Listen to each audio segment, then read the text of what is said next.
We were wondering if this used to be here.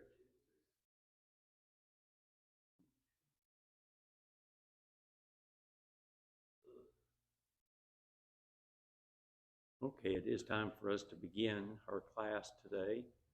We appreciate everybody with us, and we have a small class, but this is normal for us. But you know, it's not the quantity, it's the quality, right? I'm afraid to be submarine that argument. I don't think so, Bill. Before we begin, we need to get a number of daily Bible readers. 1, 2, 3, 4, 5, 6. 2, 3, 4, 5, 6. Yeah, 6. All right, let's go to our Father in prayer. O Lord our God, we bow before thy holy throne, for thou art so great and mighty, and we praise thy great name because thou art so great in loving kindness. We thank you, Heavenly Father, for your word. We ask that thou will be with us. Help us, Father, as we study it, and help us, Father, to glean much from our study. Help us, Father, also to make application and to live in such a way that we bring glory unto thee. We thank you, Heavenly Father, for allowing us to be your servants, and we ask that thou will help us to be faithful in our stewardship. In Jesus' name, amen. All right, we're in Acts, the 17th chapter, and we just finished verse 11, which is a very well-known verse. These were more noble than those in Thessalonica, in that they received the word with all readiness of mind and searched the scriptures daily, whether those things were so. And we noted a little bit about the word noble, and I think the word noble is best translated as noble, the original word. And in fact, most of the dictionaries, that's the first definition they gave. And so the Bereans were more noble than those in Thessalonica. And what made them more noble? They searched the scriptures daily, whether those things were so.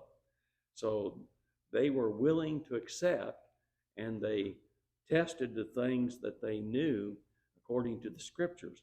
Now, verse 12, Luke went on to record, therefore many of them believed, also of honorable women, which were Greeks, and of men not a few. So the Bereans' noble character resulted in many of them believed. Among those that believed were the Greeks, the Greek women, and of honorable estate, and of men. Now the word honorable means high standing or influential, but it doesn't necessarily only modify women. The way it's written in the Greek, it could be either men or women, or both, rather, not just the women. And though Paul and Silas began their work in the synagogue, and there must have been some Gentile, and we mentioned this last week, some Gentile proselytes that were going to the synagogues, but their influence must have expanded from there, since the Greeks of the city heard it, and these women were Greeks. Now, those who became members of the church, the Bible only records one person by name, and not in this particular place, but over in Acts, the 20th chapter, verse 4, it records a guy named Sopater of Berea. Now, we don't know anything about Sopater other than his name, but nonetheless, that was his name. And there's actually several listed there, but from different places, but Sopater is listed specifically from Berea. Now, verse 13, and when the Jews of Thessalonica had knowledge that the word of God was preached of Paul at Berea, they came thither also and stirred up the people. So here it is, clear back up in in Thessalonica, clear up basically uh, top of the map there. And Paul, they heard that Paul was preaching in Berea, so they sojourned those 50 miles to stop that work. Now, just keep in mind, 50 miles equal 2 days' journey. So, can you imagine your hatred for a person so much that you're willing to go 50 miles by foot 2 days? I mean, that's not only 2 days going, it's 2 days going back. But that's how much they were intent on stopping Paul. It to me is just, I mean, it's just mind-boggling that they were willing to go to that effort to stop the work that Paul was doing. Now, the word stirred up means agitated. And Barnes, in his commentary, says it's agitated like the wind, or the shaking of a crowd like an earthquake, or a disturbing like a tornado. That's how Robertson pictures this particular word. So, I mean, it's not just a little bit of irritation. I mean, they really got after it and agitated the brethren. Now, verse 14. And then immediately the brethren sent away Paul to go, as it were, to the sea, but Silas and Timotheus abode there still. Well, like the situation in Thessalonica, and that's found in verse 10, the brethren thought it best for Paul to move on, and so they sent him away. Now, it wouldn't have been because they didn't desire him to be there, but it was more than likely they sent him away for his own safety. They saw the attitude that the Thessalonican Jews had, and so they decided that it was best for them. Now, Paul, or rather Silas and Timothy, they must not have been threatened as much by them. But you know, as far as Timothy was concerned, now we really don't know a lot about Silas other than the missionary journey. And but he was willing to go from Jerusalem. If you remember, he was among the 7 that were chosen to, or actually among 2 that were chosen to go to Antioch of Syria, and then stayed at Antioch of Syria. Well, you know, he was a Jew, and to go to Antioch of Syria meant to mingle with the Gentiles. And he had to take the heat for that. So he must have been pretty strong, but he was willing to stay behind there in Berea, even in the midst of these from Thessalonica. As far as Timothy is concerned, Paul called him his son in the faith, and he said that nobody was more like him than Timothy. Well, he had raised up Timothy in the faith and really showed him how.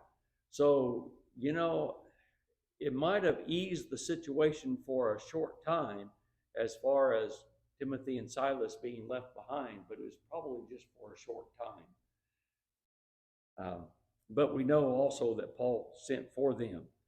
Now, Paul went to the seacoast, and this map has Berea off of the seacoast there, but the seacoast was about 20 miles away, and then he left there and sailed to Athens.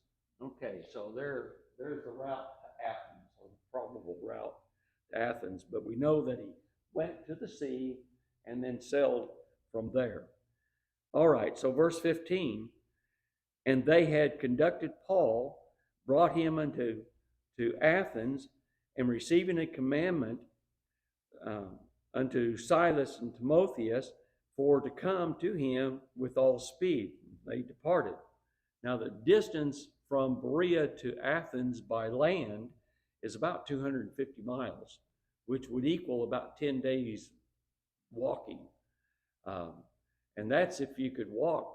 I mean, can you imagine walking 25 miles a day which was a normal day's uh, walk, but doing it for 10 days straight. I mean, it's one day, okay, 2 days, okay, third day, fourth day, and it's easy to do it one day or 2 days, but to do it 10 days. Well, by sea, it was about a 3 days journey. So, could you imagine? Now, it's not like, sometimes we get the idea that these were passenger vessels that went by sea, but that's really not the case. They would be cargo vessels, and they would allow people to come on board to sail with them among the cargo and among the other sailors that were there and those kind of things. So it wasn't really it wasn't in any way a luxurious voyage by sea. It wasn't like taking a yacht or something like that. So he went down then to it. Now, Luke does not record who conducted Paul. It just says that they that conducted Paul. And the word conducted means to escort or brought him to Athens. But who would it probably have been?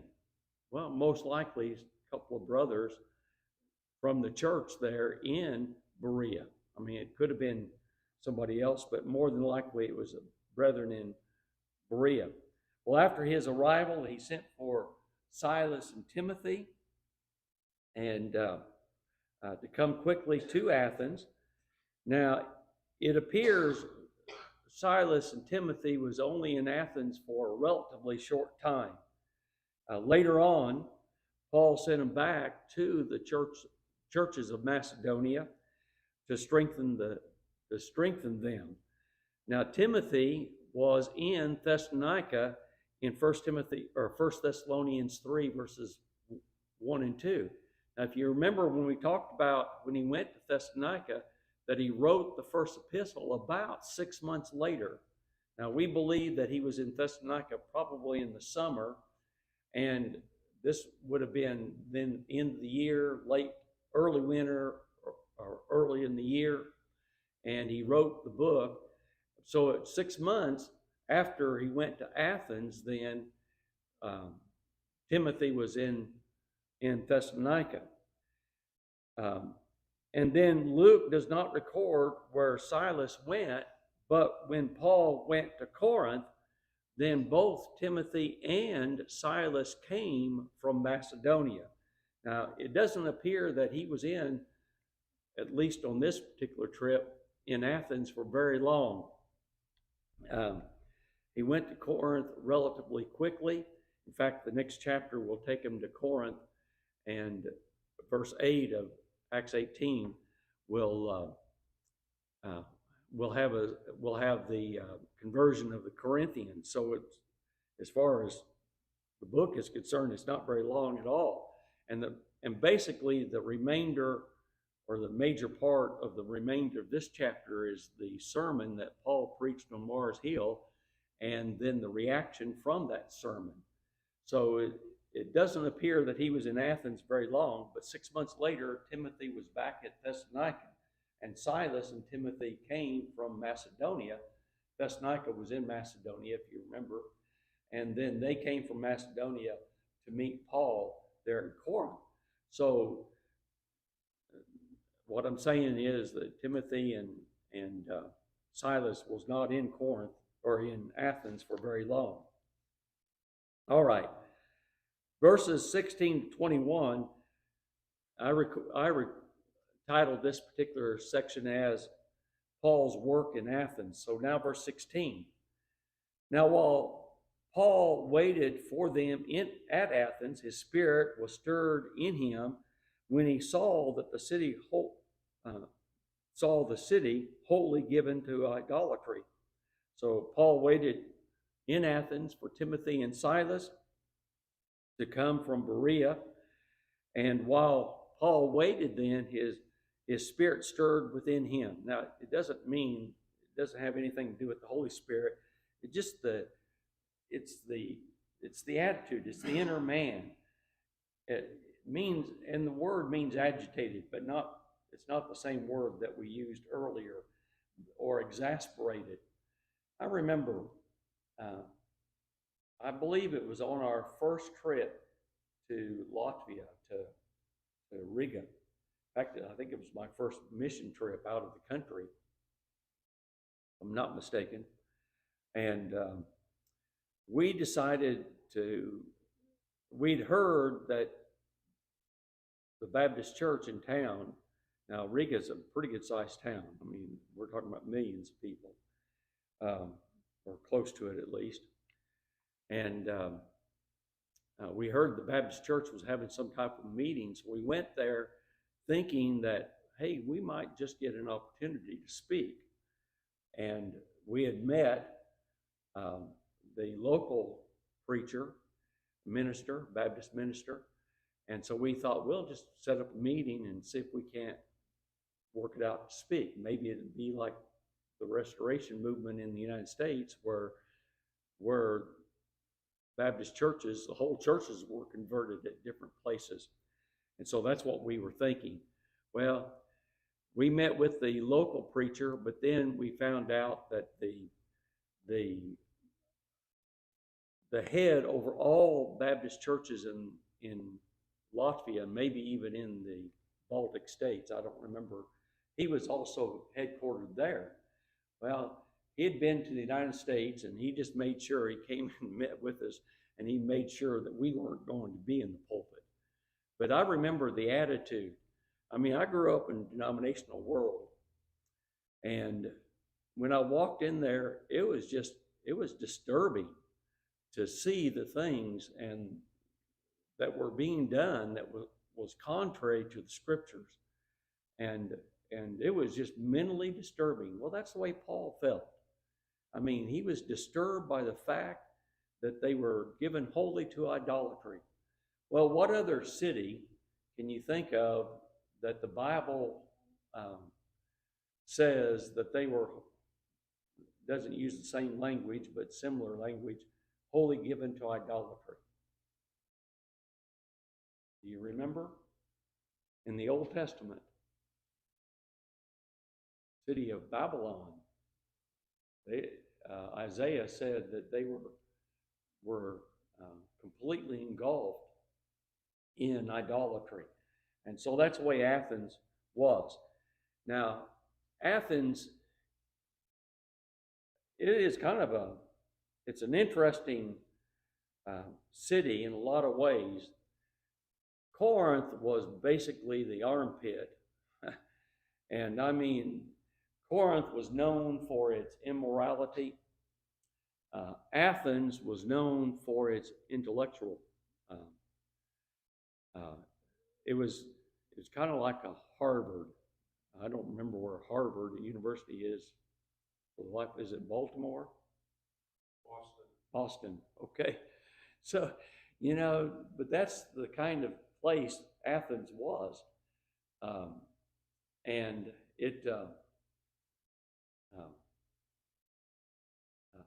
and yet it is estimated that they had 40,000 idols in Athens. I mean, some commentaries say that there were more idols in Athens than there were people. I mean, it's really, I mean, you would think, I mean, it's kind of like Habakkuk,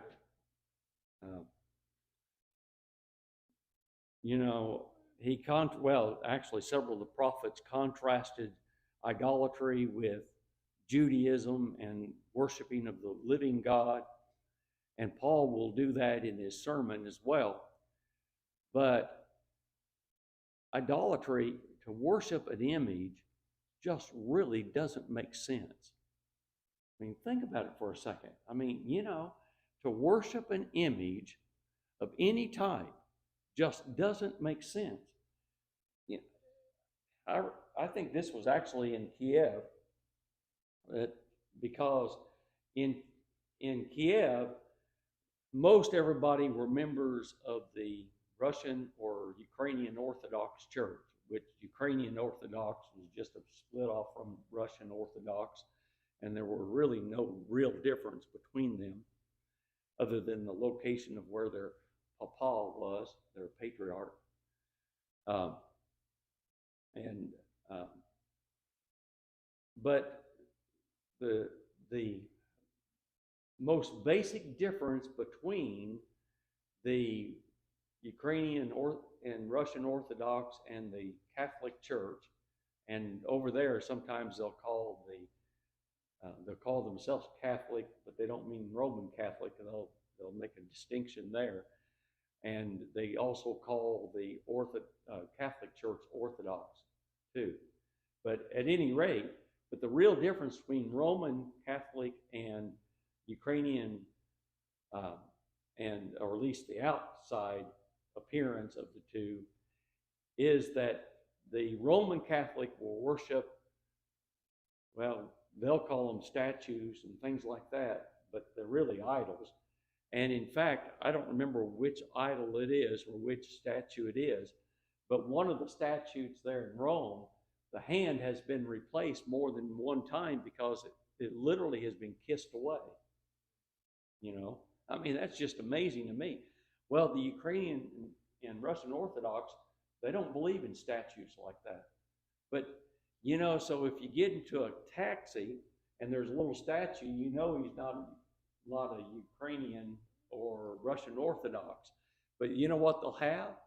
They'll have an image, a flat picture, and most of the time it'll be one of those, what do they call those images when you turn them? It looks like 3D. Yeah, holograph. And that's most of the time that's what they would be. And so, you can't have a statue, but you can have an image that looks 3D. Whatever, But, to worship an image like that, I mean, does it really make sense? Well, that's what Paul dealt with in his sermon there. Okay, so anyway, verse 17, therefore disputed he in the synagogue with the Jews and with the devout persons, and in the market daily with them that met with him. Now, disputed means it doesn't mean to fuss with them like we would use the word, but it means to discuss or to present logical arguments, not argue with them, but present logical arguments in the synagogue, which was his normal practice. But also because the gospel was designed to go to the Jew first and also to the Greek. And so he began with the synagogue. And that only makes sense that that's where he would begin. So he addressed the Athenians daily in the synagogue, but then it also says, and in the marketplaces. He addressed both Jews and the devout persons then. So notice that Luke recorded the when, where, and who he addressed. The when, daily. He didn't, this was an everyday thing that Paul did. He was looking for people to teach and prospects that would become members of the church. And where? Synagogues and marketplaces. The who? The Jews and the devout people. Now verse 18. Then certain philosophers of the Epicureans and the Stoics encountered him, and some said, what will this babbler say? Others, he seemeth to be a setter forth of strange gods, because he preached unto them Jesus and the resurrection. Well, the notice he says certain philosophers. The word that's used there means friend of wise things or friends of wisdom. So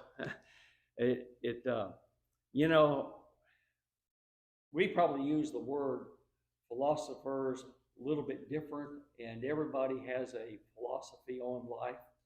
At least I hope we all do. And hopefully our philosophy on life is in accordance with God's will. I mean, my philosophy is that my purpose of life, my philosophy, is to fear God and keep His commandments. Ecclesiastes 12, verse 13. Isn't that yours? I hope it is. I mean, that's what our philosophy should be. Well, when we use it that way, we're using it like a purpose. And we have philosophers now, and they'll give all kinds of different purposes for life and those kind of things. But then the word meant a friend of wisdom, or a friend of those who are wise. He listed two different types of philosophers, the Epicureans, and they were named for Epicurus, their founder, and he lived about 300 years before Christ. The pagan, they were pagan deists. Now, the term deist can be used in different ways, but the way we're using it here is that they believed in multiple gods, so they polytheistic, and were completely indifferent. These gods were completely indifferent to the affairs of mankind. Now, there was one man in American history that is considered one of our forefathers of America, and he was a deist, and that's Benjamin Franklin, if you didn't know it. Now, there's different Benjamin Franklins, but the Benjamin Franklin that wrote, Poor Richard's Almanac, and different other things, that's what he was, a deist. He believed in God, but God created the world and just departed and had nothing to do with the affairs of men. I mean, he was done with us. So he just left us on our own, I guess, to destroy ourselves. I don't know. But nonetheless, that's what he was. Well, they also believed in that humanity was a product of the evolutionary process. We were an accident of nature. We generally talk about the evolution as going back to who? Darwin. But there were people that believed in evolution before Darwin, long before Darwin. And they also believed that matter was eternal, which that's normal what evolutionists teach, that matter is eternal. Man's not eternal, matter is eternal. However, there are different things that teach that, like the second law of thermodynamics and the first law of thermodynamics clearly prove, and most evolutionists that are true scientists, they will admit that matter cannot be eternal. It's not possible for it to be eternal. But anyway, there's I can't think of what his name is now, but I've read different things that he's written. But he's probably one of the most antagonistic people that I've ever read against any type of religion, and just hateful and angry. But he will admit that matter cannot be eternal. He clearly admits that. So one guy, he said, well, then and this was actually a recorded interview, and he says, well, where did life come from? He says, on a crystal. And the guy says, well, how can that be? How can it come from a crystal? He says, I told you where it came from. It came from a crystal. And he got really pretty explosive, and he says, I told you where it came from. It came from a crystal. Well, does that answer the question? I mean, it doesn't answer the question, period. But that was his answer anyway. Well, they believed that man was not eternal, and that there would be no judgment after death. And so the result of this was, well, you can imagine if you're living life and you don't believe you're eternal, that you're like Rover, dead all over when you die, then where's it going to lead? If there's no answer to God or answer like in a judgment, where's it going to lead? Well, you're going to live a life that just do what you want to do. Get all the gusto out of life, because when it's over, it's over. And so it led to sensualism and eat, drink, and be merry type philosophy. Now, the Stoics, they were founded by a Hellenist named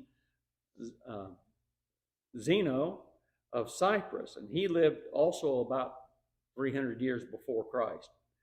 And their name is Stoic, as actually means porch.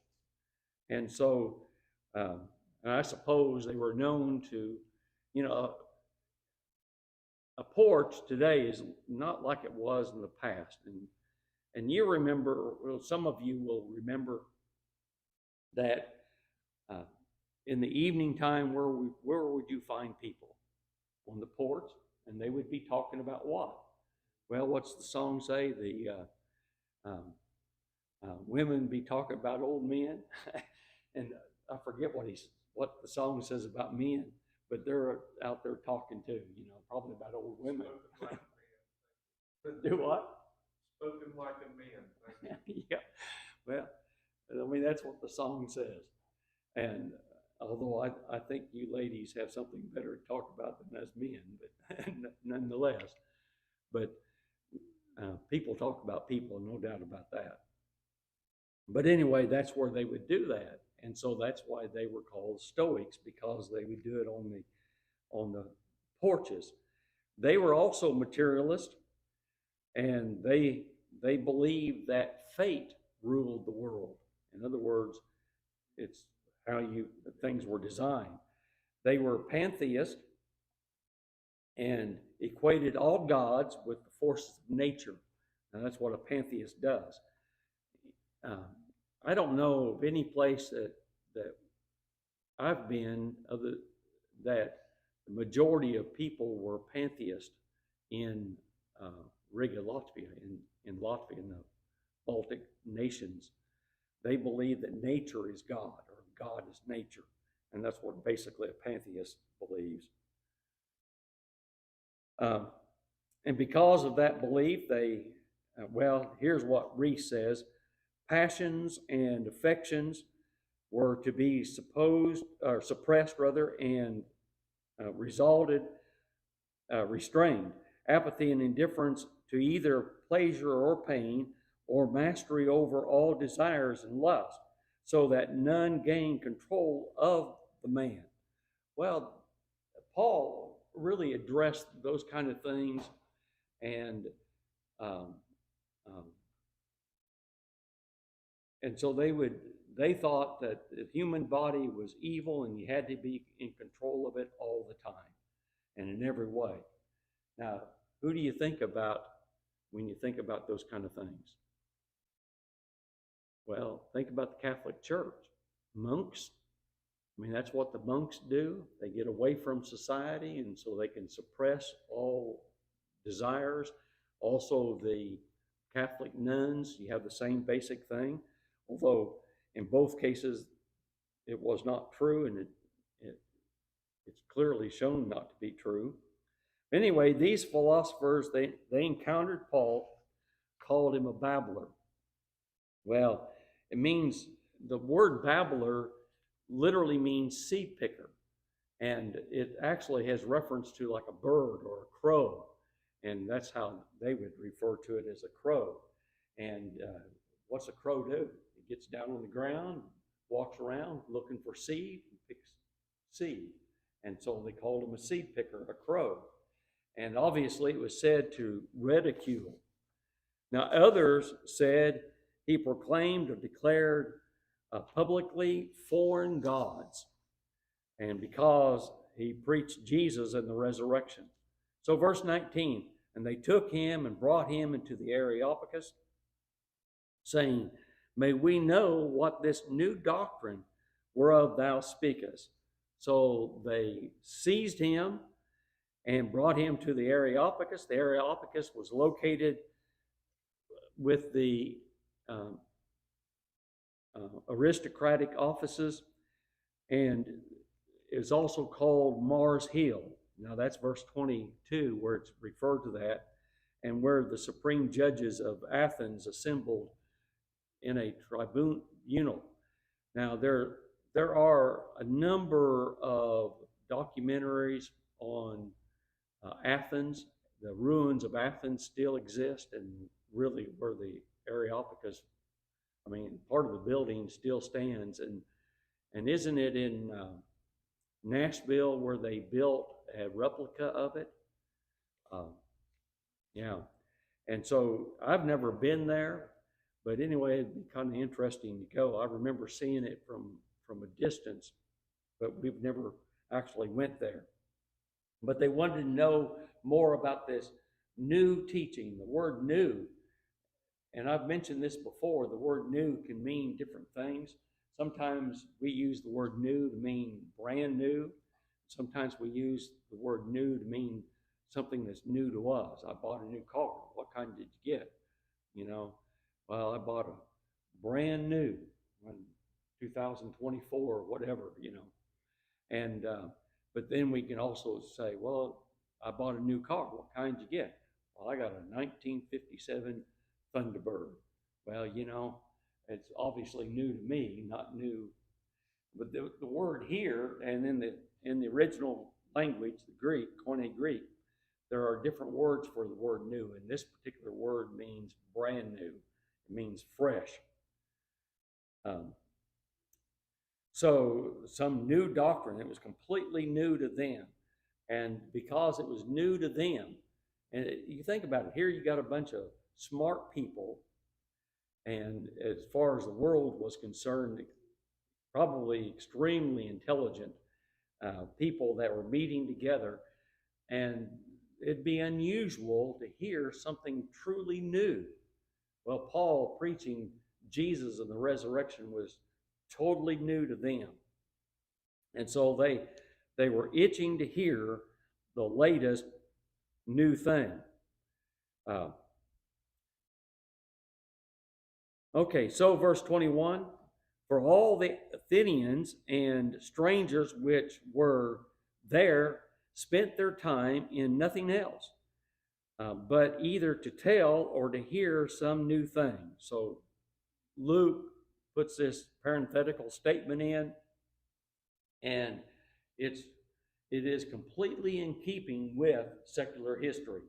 There wasn't anything new about that. Did I skip verse 20? I think I did. For thou bringest certain strange things to our ears, and we would know, therefore, what these things mean. So Paul's teaching concerning Jesus, the resurrection, was strange to them. The word strange means foreign. So don't think about it being odd, but think about it being foreign.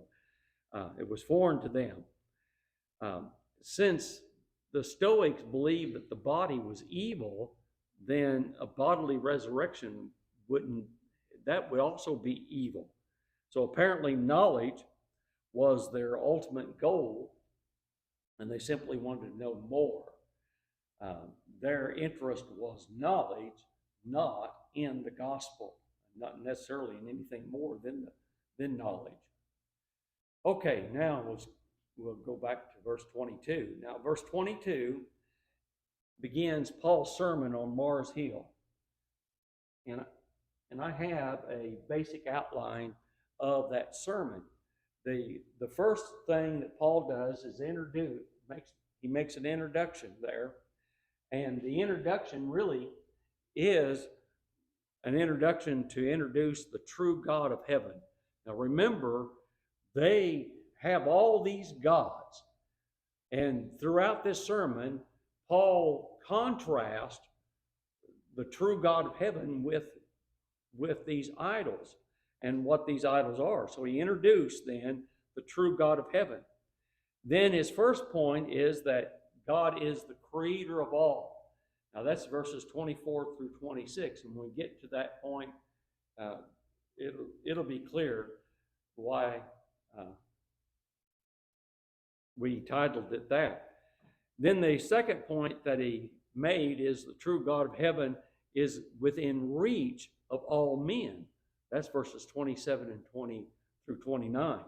And the final point he made is that the true God of heaven offers salvation to all men, verses 30 and 31. Now, obviously, there are some subpoints to this, and I really doubt that these are all the words that Paul said. I mean, if you read the sermon, it's verses 22 to 31, so it's 10 verses long, and it probably, I mean, at the most would take you less than 10 minutes, way less, probably not even 5 minutes to look at the entirety of the sermon. So I doubt that this is all that Paul said, but this is a summary of what he declared on that particular occasion. So verse 22, then Paul stood in the midst of Mars Hill and said, Ye men of Athens, I perceive that in all things ye are too superstitious. Now Paul, because of observation, remember he had gone around Athens. He saw that they were given totally to idolatry, and so he perceived, he ascertained, or maybe we could say deduced from observation that they were too superstitious. Now, too superstitious, well, some believe that that's too strong, and they view it in a bad sense. I don't really think that that's the case. The New King James and the American Standard both translate it very religious, and it can be that way. The classical writers use the term in the sense of piety toward the gods, and so it can be used that way. But either way, it indicates that the people of Athens were extremely religious, and a lot of people with religion comes superstition. I don't know that you can actually, in some cases at least, separate the two. In fact, how many superstitions are associated with the Catholic Church and they're, quote, religious? I don't know, there's a bunch of them. And but at any rate, but the introduction, or this first verse of the sermon that Paul gave, indicates that a person can be religious, but religiously wrong. The Athenians were religious people, but they weren't religiously right. And I think that's probably at least in my mind, that's one of the big points that we ought to note. Verse 23, for as I passed by and beheld your devotions, I found an altar with this inscription, to the unknown God, whom therefore ye ignorantly worship, him declare I unto you. So this is the reason Paul ascertained, or one of the reasons Paul ascertained that they were pious or religious toward the gods, because he found this altar to the unknown God. And there have been discoveries in Athens of altars with this inscription. In fact, there's several different ones that they have found. So, you know, it wasn't unusual for that to be there. And I don't know, how many did Paul see? Well, apparently he just saw one, but there clearly were others that were there. But if you claim that there is an unknown God, that also that fact causes us to understand that they didn't feel a responsibility to that particular God. I mean, if there's an unknown God, you can't know your responsibility, so you're not keeping up with that responsibility. So Paul's argument then or arguments, because he presented several different arguments, but his arguments was to contrast, to make a contrast between the true and the living God, just as we put up here, and the idols. And I don't know how you could read this sermon and the content of this sermon without recognizing that there's a definite contrast between those two things. The whole sermon is aimed to the listeners to identify the true God of heaven in contrast to the idols of men. Now verse 24.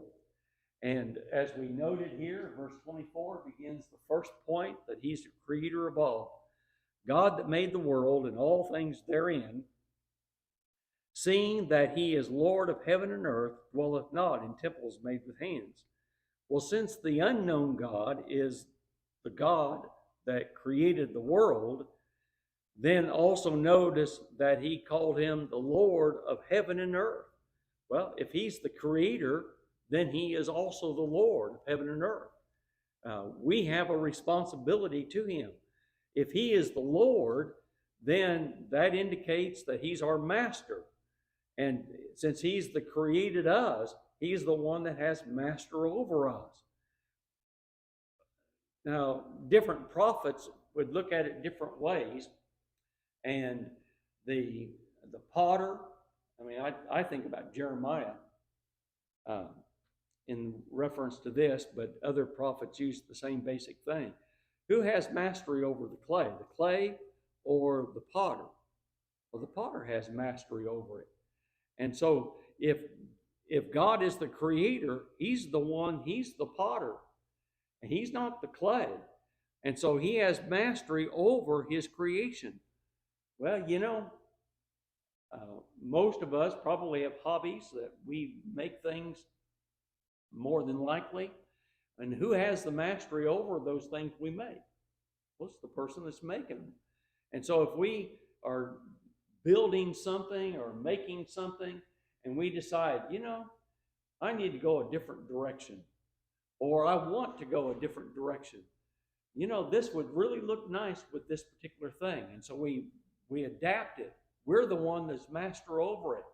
And so since God is the creator, the true and the living God is the creator, then he is also a master over heaven and earth. Now, he says he dwelleth not in temples made with hands. Now, as far as the denominational world is concerned, where does God dwell? In church buildings. That's where. And I remember on different occasions, in fact, different places, but I remember this mostly in Kansas City for whatever reason when I preached up there. But people would come to the building, knock on the door, and ask to come in, to go into the sanctuary in order to pray. They didn't think they could pray outside of it. And of course, I would have conversations with them about it, but I didn't care if they went into what I called the auditorium or what we called the auditorium. Well, that's how people think.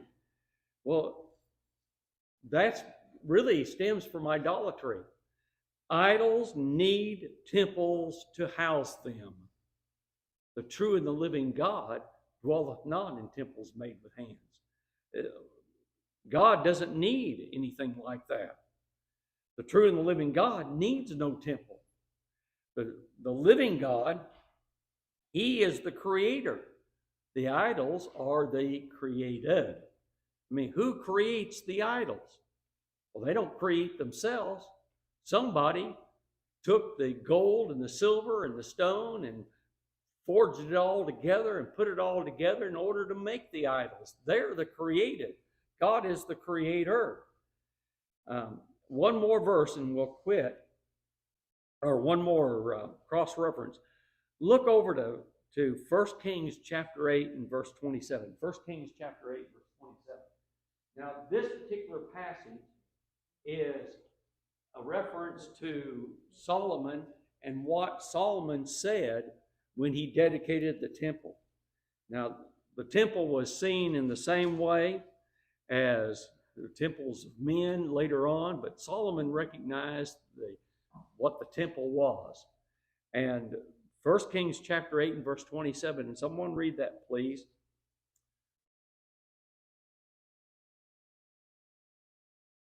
The 10 bases of brass, 4 cubits was linked. No, 1 Kings 8 verse 27. Is that what I said?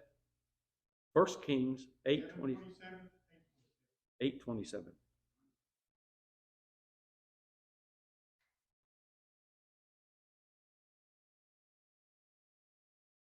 But the will of God indeed dwell on the earth.